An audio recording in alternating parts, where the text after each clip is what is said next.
Universal's Epic Universe will truly be a nightmare for Disney.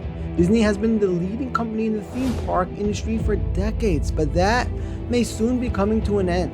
Universal has been inching closer and closer towards claiming the top spot from Disney, and Epic Universe may just be the final nail in the coffin for one of the most iconic brands of all time. Buckle up, because this is the most physically and mentally draining video I've ever made. When I first started, I never imagined it would be this difficult. But after over a year of research, script writing, and intense editing, I'm proud to present what is definitely the best video I've ever produced. And while it wasn't easy, in hindsight, it was definitely worth all the time and effort I put into this project. Universal's Epic Universe has been under construction for a while now. The brand new insane Universal theme park coming to Orlando in summer of 2025 is expected to be one of the best parks ever constructed. Universal has been having some of their biggest success the last couple of years, and with this new awesome park on the way, they're only going to continue to rise up in the theme park wars. Disney, on the other hand, has been failing a lot lately, and the company as a whole is in big trouble. With all that's going on, Disney has barely been putting a cent into any of their Florida parks the last few years, and with Epic Universe's opening date just around the corner, Disney is really living a nightmare. Universal and Disney has been in competition for a few decades already, but for the first time ever, Universal's got the upper hand. Today, I'm going to go through everything going on with Universal's new park, the reasons Universal is succeeding, and the devastating effects this will have on Disney. We'll also talk about what Disney can do to make a comeback and once again become the top-tier theme park company they once were. Before all that, though, let's start from the beginning of the story, when it all started.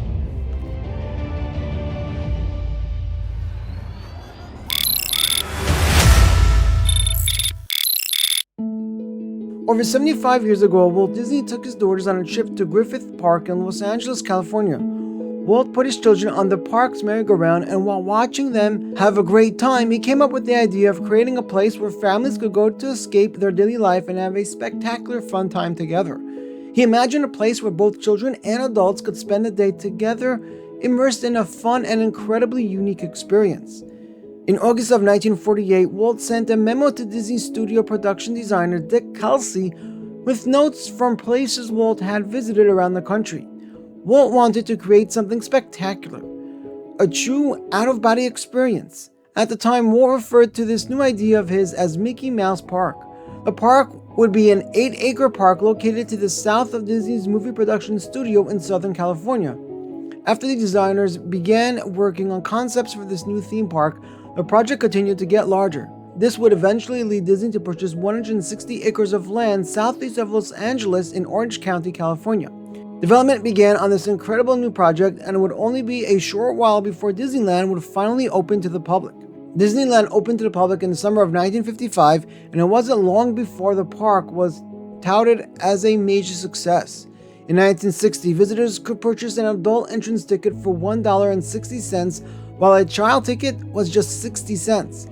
Adjusted for inflation, that would be the equivalent of an admission price of just under $17 for adults and a little over $6 for kids. In 1960, Disneyland would be visited by over 5 million guests, and it was safe to say the park was already seeing enormous success. Walt Disney wanted to replicate the success seen in California by building a brand new park called Disney World in Orlando, Florida. Disneyland in California was having trouble expanding due to the establishments that had popped up around it, and Walt wanted to really take the idea of theme parks to the next level. Walt's new idea, known as the Florida Project, was to build an even bigger and better Disney park in Orlando, Florida, with its own set of unique themed lands. After Walt's passing in 1966, the company started to get cold feet on this new Florida project, and some executives wanted to cancel the plan altogether. Ultimately, Walt's brother, Roy O. Disney, would come out of retirement to make sure his brother's dream was fully carried out. Construction of the first Florida park began in 1967, and while it seemed Walt Disney's original plans were carried out, executives decided to put his original ideas on hold. Instead of building the new experiences and themed lands Walt had in mind, Disney decided to build something a lot more similar to the park in California. Only years later would they eventually build other parks similar to what Walt's original vision had been. On October 1st, 1971, Disney World would open to the public along with its first park, the Magic Kingdom. Admission prices in 1971 for the Magic Kingdom were $3.50 for adults, $2.50 for kids under 18, and just $1 for children under 12 years old. Adjusted for inflation, that's the equivalent of just over $26 for adults, just under $19 for teens, and just $7.60 for children in today's money. In the first full year of operation, the Magic Kingdom would attract 10.7 million guests. That number would grow to 11.6 million visitors in 1973 and would fall back down to 10.8 million total guests in 1974. Disney World was already an incredible success, and the company was getting ready to expand even further. Epcot Center would open in 1982. This land was later renamed to Epcot in 1996. Disney's next park wouldn't open until 1989, but little did anyone know the competition between Disney and Universal had already begun years prior.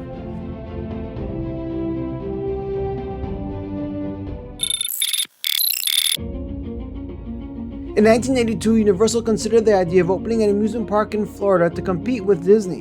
Universal had already seen success with their studio tour ride at Universal Studios Hollywood in Southern California, and they wanted to capitalize on that by creating something bigger and better in Florida. Universal tried to partner with Paramount Pictures on this project, but Paramount was too skeptical to give it the go-ahead, which led Universal to abandon this idea entirely.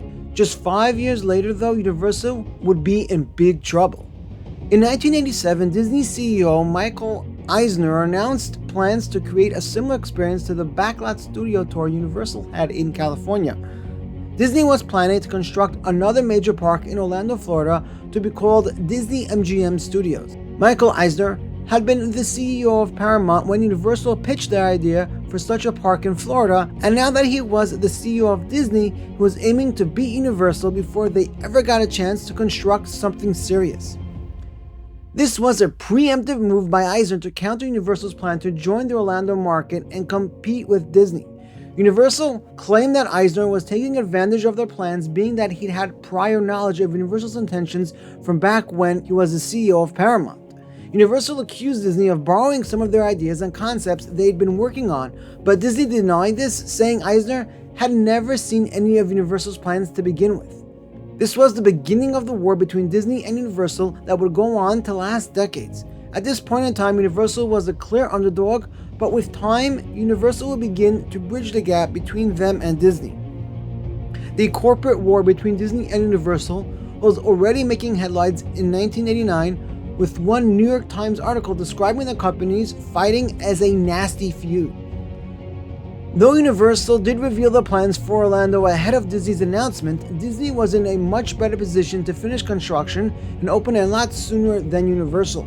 Disney had already been in the Orlando market for a while, and Universal wouldn't stand a chance at getting their studio tour ready before Disney's. Eventually, this led Universal to cancel their tram tour concept for the park, for a park that had a bunch of standalone attractions, all while sticking with the originally planned theme.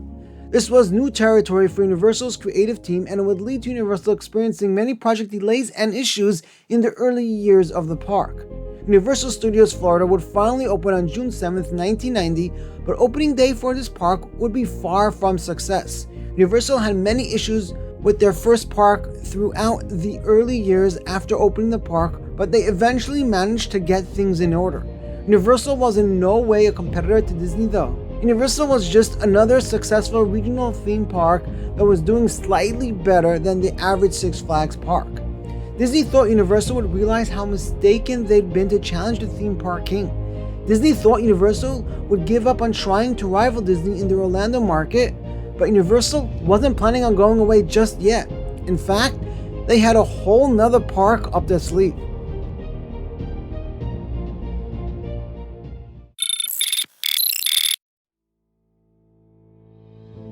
Shortly after Disney opened its latest park, they began work on another major project.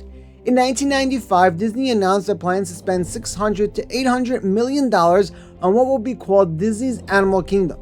Disney would send its Imagineers across the world to get inspiration for the park, which would begin construction the following year in 1996. Disney would use seeds from tens of different countries to plant the perfect trees in every area of the park.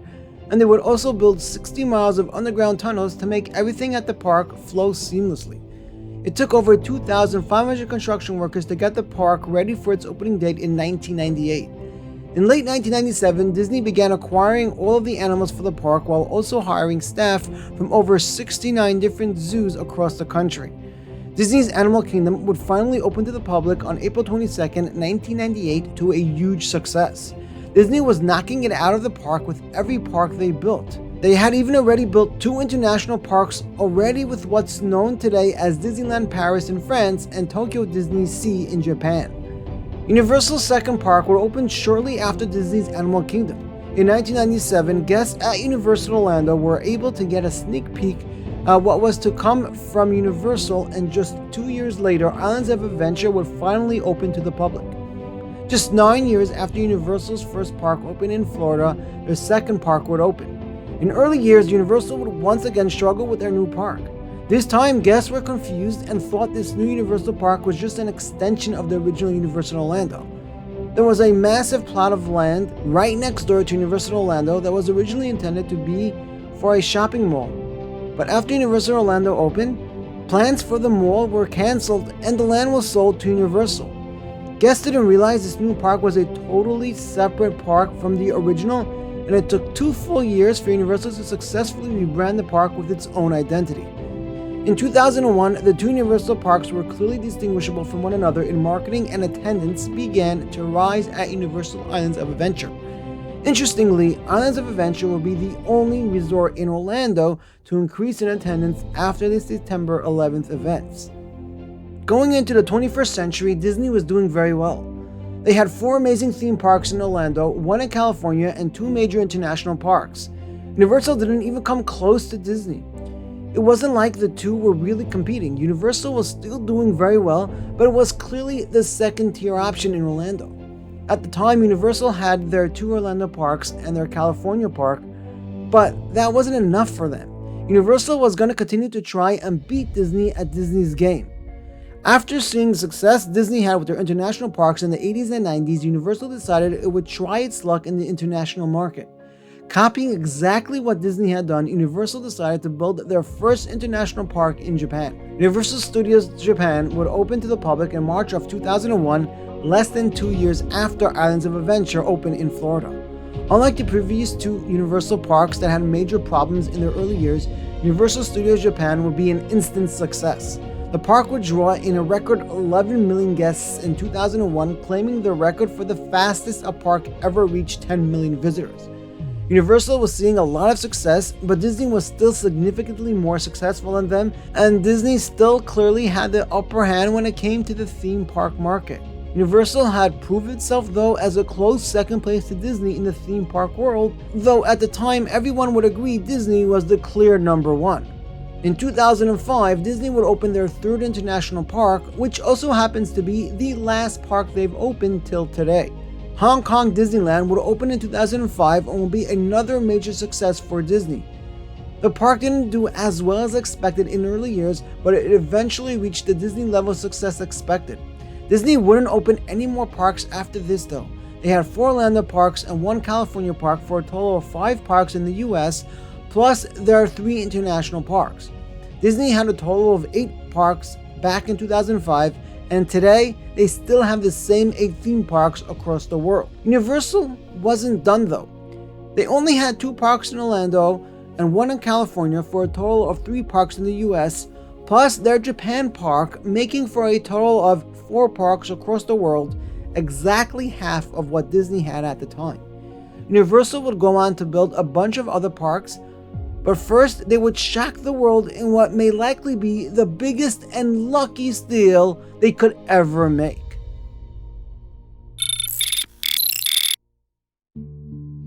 The first Harry Potter book written by J.K. Rowling was released back in 1997, and she'd go on to release a second and third successful book in 1998 and 1999 respectively. The Harry Potter series had been extremely successful, and in 1999 J.K. Rowling would sell the film rights for her first 4 books to Warner Brothers for an estimated $2 million. J.K. Rowling did have a few requests for how the movie would be made, asking them to stick to the cast in the books as much as possible. She also would receive an undisclosed royalty percentage if the films did well. In 2001, Warner Brothers would release the first Harry Potter movie, Harry Potter and the Philosopher's Stone. The movie would be so successful, it would become the highest grossing movie of 2001, grossing just under $1 billion in its first year. The movie would also claim the record for the second highest grossing film in history. J.K. Rowling did have some specifications for how the film had to be made, and Warner Brothers seemed to get it all done right. The final of the original 7 books will come out in 2007 alongside the release of the 5th movie. In 2011, Warner Brothers will release the final Harry Potter film, Harry Potter and the Deathly Hallows Part 2. This would be the final film to be released at the time and will be the most successful of them all. The Deathly Hallows Part 2 will be so successful it will become the second highest grossing film of all time, grossing a whopping $1.3 billion. Still today, this film is in the top 20 highest grossing films of all time and remains the #1 performing movie in the Harry Potter series. In the early 2000s, Harry Potter was all the rage. As the books continued to come out and the first movies began to hit theaters, everyone wanted as much Harry Potter as they could get. In 2003, it was rumored that a Harry Potter attraction would make its way to either a Disney or Universal park in Orlando. When Warner Brothers acquired the rights to the series, though, they denied all rumors of Harry Potter making its way to a theme park. In the early 2000s, both Disney and Universal would enter a bidding war with Warner Brothers and J.K. Rowling trying to acquire the theme park rights for the Harry Potter franchise for themselves. In 2004, J.K. Rowling signed a letter of intent with Disney and seemed like Disney would get the rights to the massively popular Harry Potter franchise. Just 3 years later, though, in 2007, rumors began circulating that Islands of Adventure would be theming the Lost Continent area of their park to Harry Potter. The rumors were later confirmed by Universal when they announced on May 31st, 2007 that they would be bringing the Wizarding World of Harry Potter to Islands of Adventure in the coming years. This is when the tables truly began to turn for Universal. According to some, Disney was originally supposed to get the rights to the Harry Potter franchise, but J.K. Rowling vetoed the decision after seeing that Disney didn't intend to develop the franchise to its full potential. Rumor is Universal made a better pitch and convinced Rowling they would give it their all to bring the Wizarding World to life, and Rowling therefore decided to convince Warner Brothers to go with Universal when licensing the theme park rights to the Harry Potter franchise. This was a pretty big loss on Disney's part, but they still had the clear theme park lead, and losing a single franchise surely wouldn't hurt them that much, they thought. For Universal, though, this was a big win. Universal had successfully managed to license a franchise their biggest competitor tried very hard to get. Universal finally had the chance to put up a fight against Disney, and they were going to give it their all. On June 18, 2010, the Wizarding World of Harry Potter would open to the public at Universal Islands of Adventure. People flocked to the park to experience the new land and theme rides for themselves. Harry Potter and the Forbidden Journey, the flagship attraction of the new incredible area themed to Hogsmeade, would open along with the land in 2010 and would instantly become extremely popular. Islands of Adventure's attendance would jump up over 1.3 million visitors from 2009, barely missing the 6 million visitor mark in the 2010 season. Attendance would continue to climb in the years following, reaching 8 million by 2013. Following the success of Harry Potter themed lands at Islands of Adventure in 2010, Universal would move to open another 2 Harry Potter themed lands at 2 of their parks. On July 8, 2014, Universal opened the brand new Diagon Alley at Universal Orlando. This new land came along with a ton of new Harry Potter related attractions and stores, with the main attraction being Harry Potter and the Escape from Gringotts. The Hogwarts Express was also introduced along with the 2014 expansion and would allow guests to travel from Universal Orlando to Universal Islands of Adventure, or from Islands of Adventure to Universal Orlando, assuming they had tickets to both parks. The addition of the new Harry Potter themed area and attractions to this park was once again a massive success for Universal, and the park would go from just over 6 million visitors in 2012 to over 9.5 million guests in 2015. Just a week after the new Harry Potter land opened at Universal Orlando, a new Harry Potter themed area would open across the world in Universal Studios Japan. The Japan version of the Wizarding World of Harry Potter featured some similar attractions to what could be found in Orlando, as well as some unique attractions of its own. Less than 2 years after the introduction of Harry Potter to Universal Studios Orlando and Universal Studios Japan, the company would open yet another Harry Potter themed land at their Hollywood location.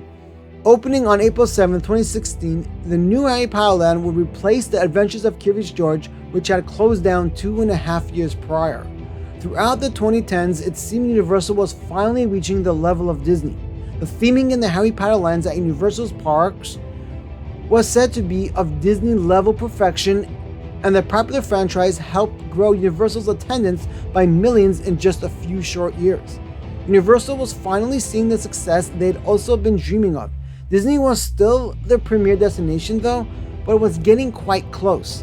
People were now willing to spend a few days at Universal's resort, making it a true standalone experience, and the price of visiting Universal was significantly lower than that of visiting Disney. Still though, Disney was in the lead. In the early 2010s, while all the Harry Potter expansion was going on, Universal actually opened another international park in Singapore. This brought Universal's total number of parks to 5, while Disney had 8, with Universal having 1 less international and 2 less domestic parks than Disney.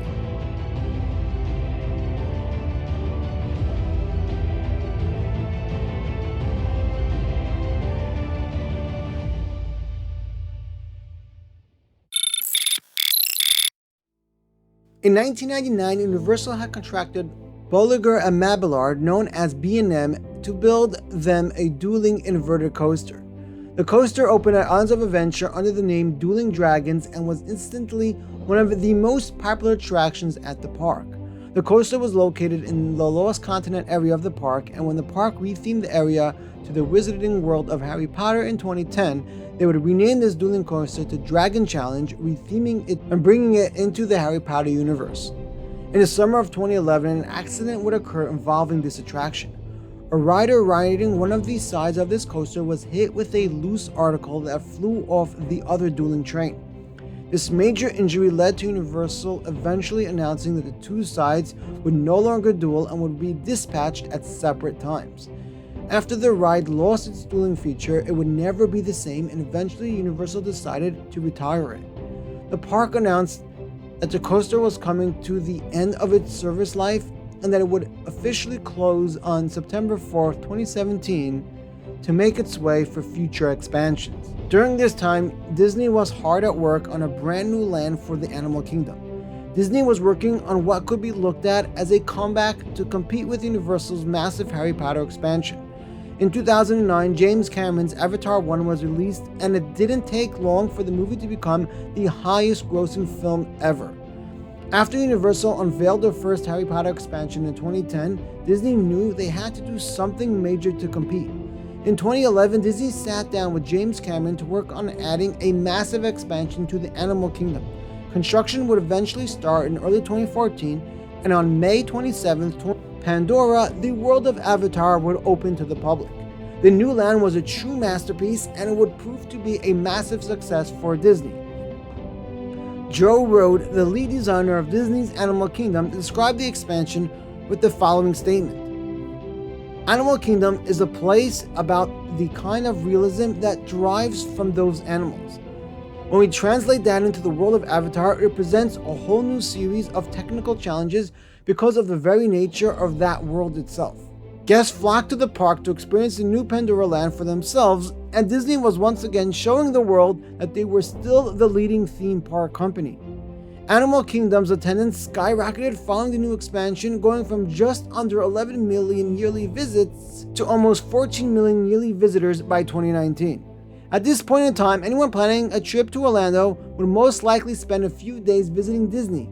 If they had an extra day or two, many of them would make the trip to Universal, but Disney was still the clear leader of the theme park world. In 2018, Disney's Magic Kingdom brought in almost 21 million guests, with their other 3 Florida parks bringing in between 11 and 14 million visitors that same year. Universal, on the other hand, had just about 10 million visitors at each of their parks. Universal was the closest they ever were to competing with Disney, but they were still pretty far behind. In 2019, Universal would open their replacement to Dragon Challenge, what would be the most expensive coaster ever built, costing the park $300 million, while featuring some of the most elaborate theming on any coaster in the world. The ride would open in the Hogsmeade section of Universal Islands of Adventure on June 13, 2019. Hagrid's Magical Creatures Motorbike Adventure would not only become the longest named coaster ever, but it would also be one of the best coasters in the world, placing consistently in the top 25 despite being a family coaster. Built by Intamin, this multi-launch coaster would offer two different sides of the train with two totally different experiences. You could board on one side to get onto Hagrid's motorcycle or board the other side for a regular seat. Hagrid's would open featuring the most launches on any coaster in the world, coming in with a total of 7, and it would feature several unique elements including a drop track, switch tracks, and a vertical spike. The coaster had a custom onboard audio track and an awesome pre-show featuring the original actor who portrayed Rubeus Hagrid in the Harry Potter films. The ride is one of the longest roller coasters ever, with over 5,000 feet of track, hitting speeds of 50 miles per hour as the trains traverse the layout. Manufactured by Intamin, Universal would request a record-breaking 12 coaster trains to be able to run simultaneously on the track with the use of more than 12 block zones. If you don't know what a block zone is, I'll let Ryan explain it. For those of you who are unfamiliar, a block zone is a section of ride that only one train may occupy. At the end of a block zone is a method to stop a train in case the block zone ahead is still occupied. This is the safety system that prevents roller coaster trains from colliding with one another. Intamin had to create 2 identical drop tracks to be able to keep up with the amount of trains this coaster had. As the drop tracks would take too long to reset in between each drop, this meant they also needed a high-speed switch track to move the coaster trains to the correct available drop track. If you couldn't tell already, this roller coaster is one impressive ride and its system is complicated. The ride even features a moving station to keep trains moving to help with capacity. On opening day, this coaster had a 10-hour wait and the ride was only operating at half capacity. It took Universal a few weeks working all through the night to get this coaster fully ready, and for the remainder of the 2019 season, the ride would operate with 10 out of its 12 trains. When the park shut down in 2020 for a short while, they took advantage of the time to work out all the coding bugs and sensors, finally allowing the ride to reopen with all 12 of its original trains successfully running simultaneously. Hagrid's was one of the most hyped up new attractions of the decade, and it gave Universal a massive attendance boost.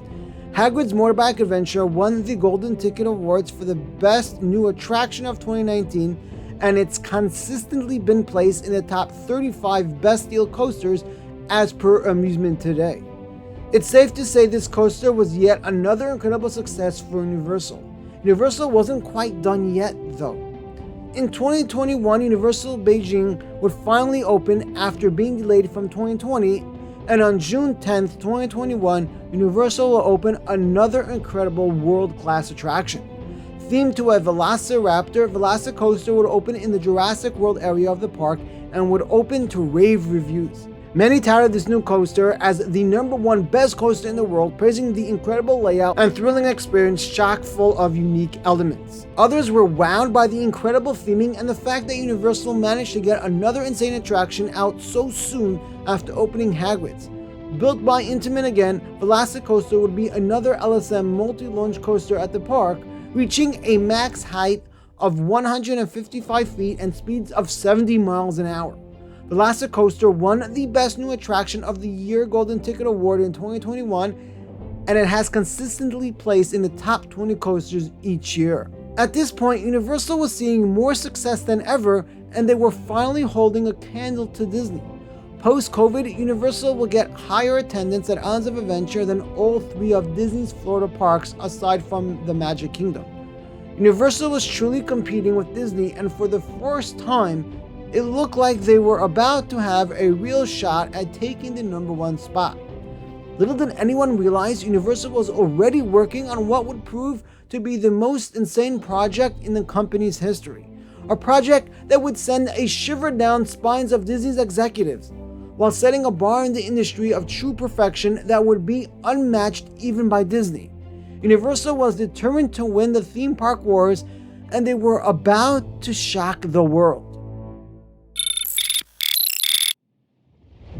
On August 1st, 2019, NBC Universal announced its fourth theme park in Orlando. Said to be called Universal's Epic Universe, it was said to be the company's most immersive and innovative theme park yet.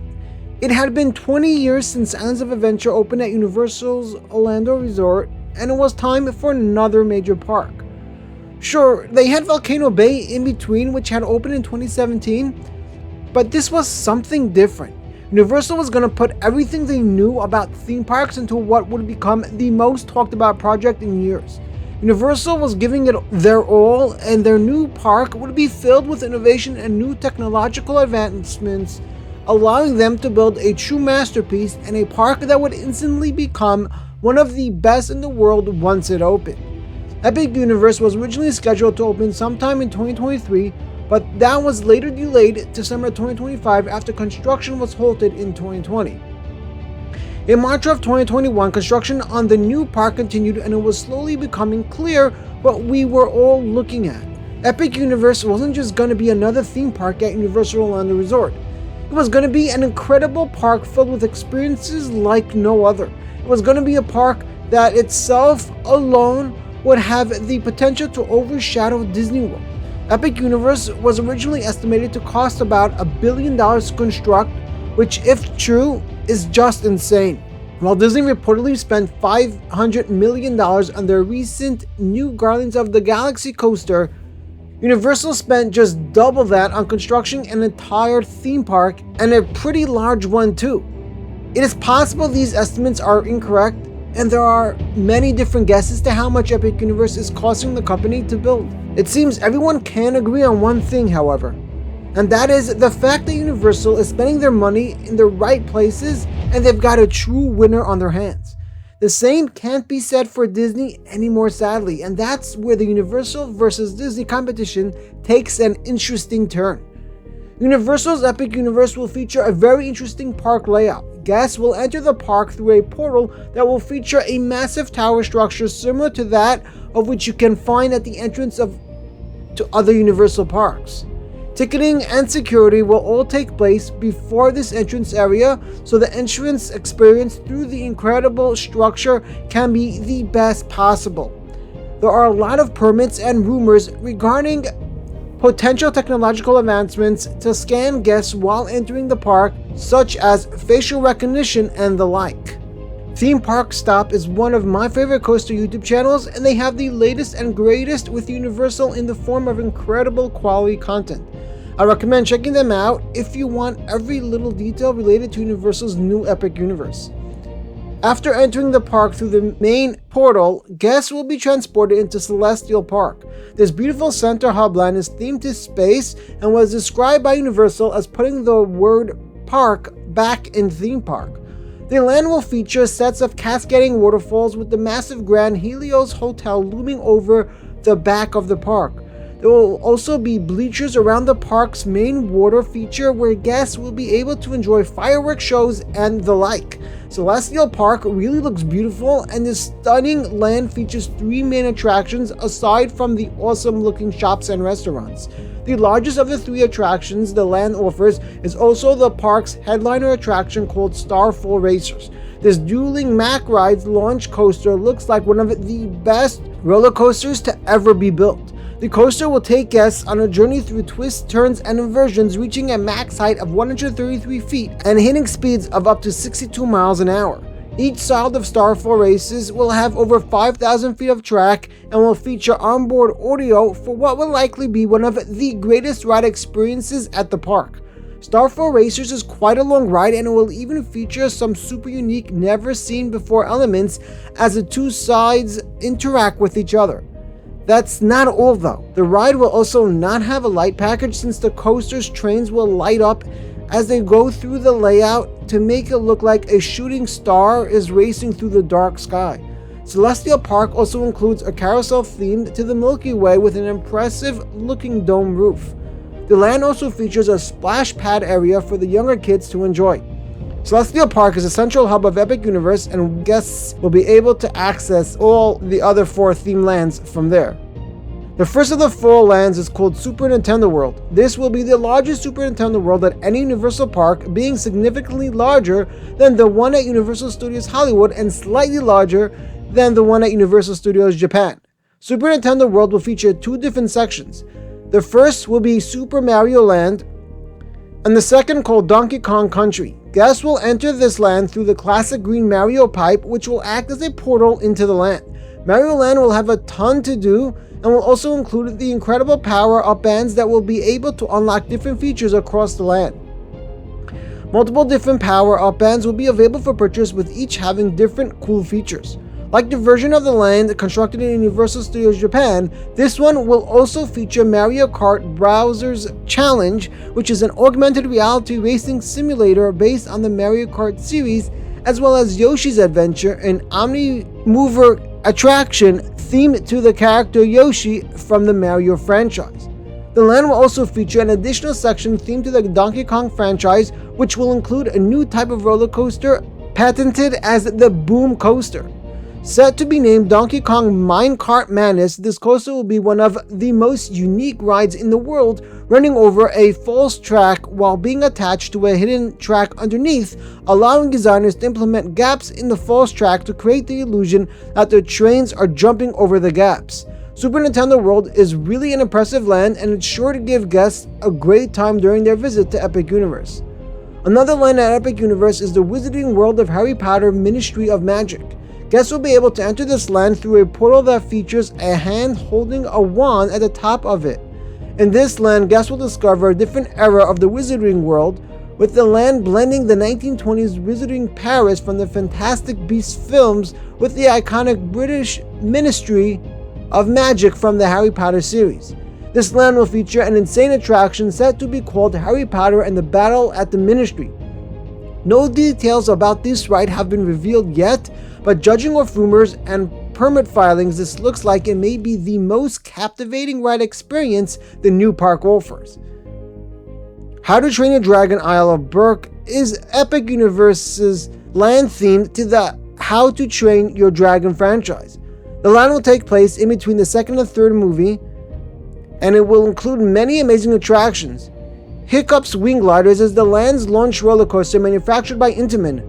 Dragon Racers Rally will be a pair of Gerstlauer Skyfly rides themed to Dragonflight, with a hint of potentially paying homage to the Dueling Dragons roller coaster, which operated for many years at Islands of Adventure. Fire Drill will be an interactive boat ride manufactured by Mack Rides, and it really looks incredible. The How to Train Your Dragon land is even rumored to feature dragon-shaped drones that could fly in the distance, making it appear as if there are real flying dragons all around. Last but not least, there's the Dark Universe. As guests enter this land through its portal, they'll be greeted with gravestones and coffins in what will be the spookiest land at the park. This land will undoubtedly be best experienced at night when it's dark, with the utilization of smoke and fog machines. Dark Universe will feature a highly themed dark ride called Monsters Unchained, the Frankenstein Experiment, as well as a Mack Rides family spinning coaster called Curse of the Werewolf. Universal's Epic Universe is one of the most awesome looking parks to ever be built, and there's been a ton of content covering it. I barely scratched the surface in what's expected to be at this awesome park, and they also have a planned expansion phase set to open shortly after the official park opening. Universal's Epic Universe also features 3 major hotels. The main one is the Grand Helios Hotel at the back of the Celestial Park land, but there are also 2 more hotels across the street themed to space as well, with one being called Universal Stellar Nova Resort and the other being called Universal Terra Luna Resort. Epic Universe is truly one of the highest theme parks we've ever seen, and it's the largest project the United States has seen in a really long time.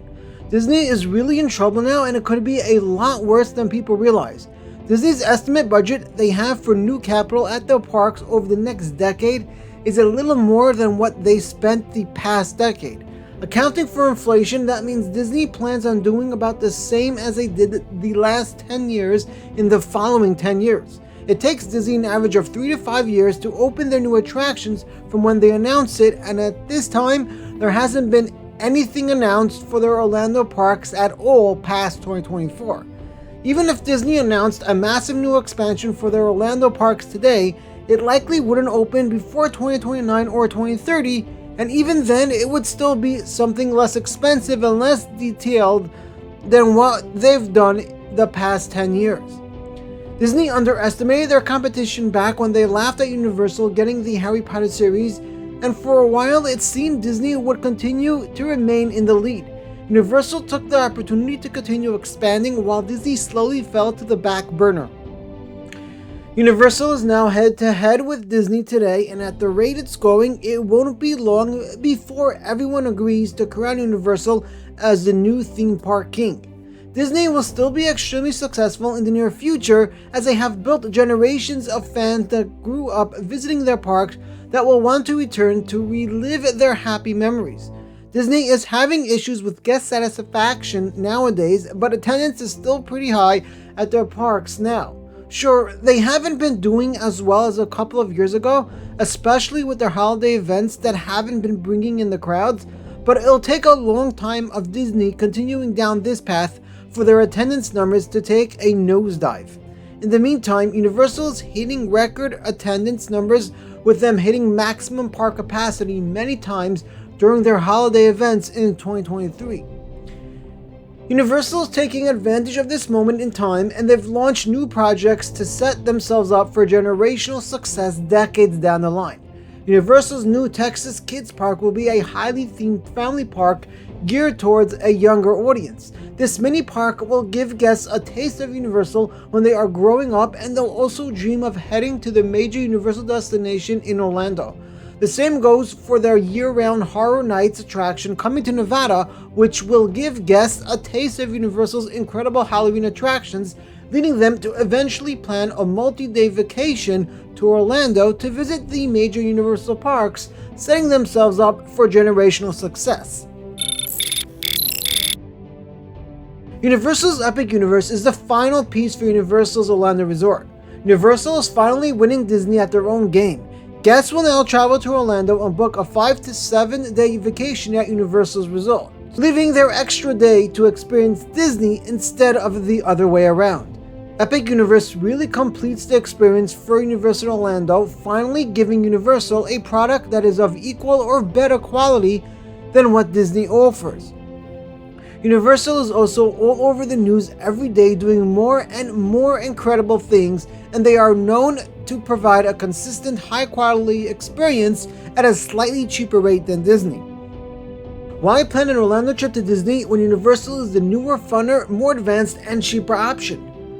Disney is in trouble, and if they don't wake up soon, it could be too late. I think over the next few years, we'll see Disney slowly ramp up their investment, increasing the competition, and competition is always better for us, the guests, as it means we're continuing to get new massive expansions and attractions.